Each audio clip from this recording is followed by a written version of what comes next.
Hello everyone, I'm Saket Bajpayee, Director of Prayas Physics Classes, Dehradun.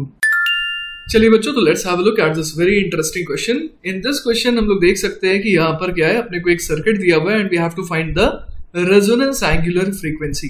ठीक है, अब यहाँ पर हम लोग देख पा रहे हैं कि यहाँ पर L और R जो है वो साथ में है और इनके साथ पैरेलल में एक कैपेसिटर भी है. तो हम लोग पहले तो ये समझ सकते हैं कि रेजोनेंस का मतलब क्या हो जाएगा. रेजोनेंस के केस में क्या होता है कि जो नेट करंट है ना, वो फेज में होती है. आई इज इन फेज किसके साथ? विथ सोर्स, है ना. जो नेट ईएमएफ है उसके साथ जो नेट करंट है ना. नेट करंट को मैं यहां पर इस तरीके से दिखा देता हूं. तो जो नेट करंट आई है उसको क्या होना पड़ेगा, जो सोर्स ईएमएफ है उसके साथ फेज में होना पड़ेगा. तो मान लेते हैं कि ई की वैल्यू मैं ले रहा हूं, E is equal to E naught sine of omega T. तो रिक्वायर्ड क्या है? रिक्वायर्ड ये है कि I should also be of the form I not sine of omega T. मतलब कि दोनों का जो फेज है ना, फेज का मतलब हुआ ये जो साइन के अंदर का टर्म है, ये क्या होना चाहिए, दोनों के लिए बिल्कुल आइडेंटिकल होना चाहिए. ठीक है, तो बच्चों एक काम करते हैं. सबसे पहले जो है मैं करंट इन कैपेसिटर है ना, इसको मैं बोल देता हूं I1 और current in this other branch उसको मैं कह देता हूं I2. I1 और I2 दोनों ही क्या होंगे, फंक्शन ऑफ टाइम होंगे. तो अगर मैं I1 निकालना चाहूं है ना, तो I1 निकालने के लिए मुझे क्या करना होगा. मुझे साफ दिख रहा है यहाँ पर कि यहाँ पर तो सिर्फ एक कैपेसिटर है, राइट. और कैपेसिटर के अक्रॉस जो ईएमएफ है वो क्या मैंने माना, E is equal to E naught sine of omega T. तो मुझे पता है कि कैपेसिटर के केस में क्या होता है कि करंट जो है वो लीड करता है. तो मुझे ये समझ में आ रहा है कि I1 इज इक्वल टू क्या हो जाएगा, ये हमारे पास आ जाएगा I1 की मैक्सिमम वैल्यू मल्टीप्लाइड बाय, यहां पर क्या लिख देना चाहिए, sine of omega T plus pi by 2, है ना. हमेशा क्या होगा, करंट जो है कैपेसिटर से जो पास कर रहा है वो लीड करेगा as compare to the potential drop across the capacitor, जो कि क्या होगा हमेशा, E is equal to E naught sine of omega t. Clear है ये बात.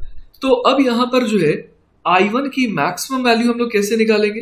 तो I1 की जो मैक्सिमम वैल्यू होगी है ना, मतलब एम्पलीट्यूड जो होगा वो कितना हो जाएगा, वो हो जाएगा E not upon X C, right. और एक्स सी कितना हो जाता है, वो होता है 1 अपॉन ओमेगा सी. तो हमें ये समझ में आ गया कि I1 की मैक्सिमम वैल्यू कितनी हो सकती है, ई नॉट ओमेगा सी. तो हमारे पास फाइनली जो है I1 as a function of time जो है वो क्या आ गया, E not omega C sine of omega T plus of pi by 2. Clear है ये बात. तो ये हमारे पास आ गया I1 as a function of time. अब देखिए हमारे को क्या निकालना है, I2 निकालना है. तो I2 निकालने के लिए हमें पहले तो इस ब्रांच का क्या निकालना होगा, इंपिडेंस निकालना होगा ना. तो यहां पर हम लोग देख सकते हैं कि अगर इंपिडेंस निकालना है तो इंपिडेंस डायग्राम हमें बनाना होगा. ये R हो गया और ये XL हो गया. XL कितना हो जाता है, ओमेगा L हो जाता है. तो हमारे को ये समझ में आ रहा है कि R और XL का रिजल्टेंट जो है कुछ ऐसा आएगा. ठीक है, और इस एंगल को मैं क्या बोल दे रहा हूं, इस एंगल को मैं लेटर से φ2 बोल दे रहा हूं. ठीक है ना. तो अब हम लोग यहाँ पर देख पा रहे हैं कि φ2 कैसे निकालेंगे. हम लोग बड़े आराम से निकाल सकते हैं. हम लोग देख सकते हैं यहाँ पर कि tan φ2 इज इक्वल टू कितना हो जा रहा है, omega L divided by R. और साथ ही साथ Z कितना हो जाएगा, वो हो जाएगा under the root of R square plus omega square L square. तो देखिए बच्चों यहां से अपने पास जो है क्या आ जाएगा, हमारे को क्या निकालना था, I2 as a function of time निकालना था, है ना. तो हम लोग यहाँ पर क्या बोल सकते हैं, I2 है ना. I2 कितना हो जाएगा, पहले तो एम्पलीट्यूड देख लेते हैं, वो हो जाएगा ई नॉट अपॉन जेड और आगे क्या लिख देंगे, sine of omega T minus φ2, क्योंकि हमें दिख रहा है कि इस बार जो करंट है वो क्या करेगा, लैग करेगा, है ना. तो हम लोग यहाँ पर क्या लिख सकते हैं, यहाँ पर I2 की वैल्यू आ जाएगी E not divided by under the root of R square plus omega square L square और साथ में क्या आ जाएगा, sine of omega T minus of φ2. ठीक है. तो बच्चों अब हम लोग समझ पा रहे हैं कि जो नेट करंट I है वो क्या हो जाएगा, I1 प्लस I2 हो जाएगा. ठीक है. तो अगर हमें इन दोनों को ऐड करना है तो हम लोग ये तो समझ पा रहे हैं कि ऐड करना उतना आसान नहीं है, क्योंकि यहाँ पर साइन है, इधर भी साइन ऑफ समथिंग है जो कि अलग है. तो लेकिन हम लोग यहाँ पर क्या यूज कर सकते हैं, हम लोग यहाँ पर वेक्टर मेथड यूज कर सकते हैं. ऑल्दो करंट जो है वो वेक्टर क्वांटिटी नहीं है, लेकिन जब इस तरीके के टर्म्स इन्वॉल्व होते हैं तो उन्हें सॉल्व करने का एक आसान सा अप्रोच क्या हो जाता है, वेक्टर मेथड. तो चलिए हम लोग I1 और I2 को यहाँ पर वेक्टर डायग्राम से पहले तो रिप्रेजेंट कर देते हैं. तो बच्चों देखिए यहाँ पर मैंने रिप्रेजेंट कर दिया है अब जो है हम लोग क्या चाहते हैं, हम लोग ये चाहते हैं कि जो नेट करंट है ना, उसका फेज क्या रहे, उसका फेज ओमेगा टी रहे। मतलब हम लोग चाहते हैं कि आई जो है वो कुछ I not sine of omega T के फॉर्मेट का है, ठीक है।